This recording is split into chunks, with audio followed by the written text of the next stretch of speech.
Look, while I'm with the bike, actually, I thought maybe what I'll do is quickly, for anyone who needs it, because some people have actually asked specifically in the comments in my previous videos, so where to find your relays. So take this right hand side cover off, you've got your seat release here, hopefully you'll be familiar with that. Seats off. Then we'll come around this side. This is in my little top tips video, but you'll find a hex bolt here, which you'll have to get a socket and an Allen key. No, it's an Allen key if I remember correctly. And the right size Allen key is actually in your toolkit over here.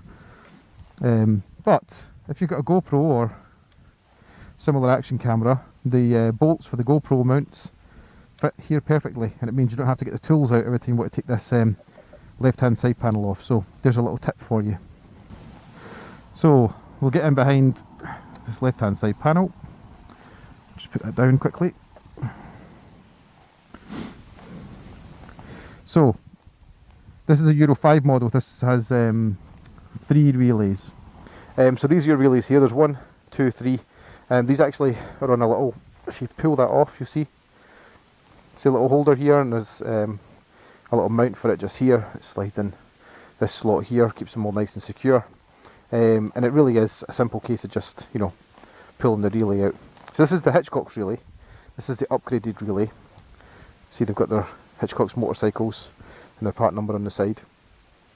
I mean, looking at it visually, it looks exactly the same as other relays, but of course, you know, everything that's important about a relay's quality is obviously inside, and the coil and the quality of the pins and connections and whatnot. And this is where you'll find, again, if you've not done this yet, you'll probably find this to be thick, full of white grease. You can still see the remnants of white grease in mine, but there's not enough that it's going to cause any issue at this point now, right? It's when it's really thick and overflowing. I'm not going to take any more relays out. You get the point. You pull these out. If you do want to replace them with a higher spec one, whether you're having issues or not, I mean, it's totally up to you. It's just a case of pulling these out and popping the new ones in. No issues at all. I guess standard best practice would probably say disconnect the battery first.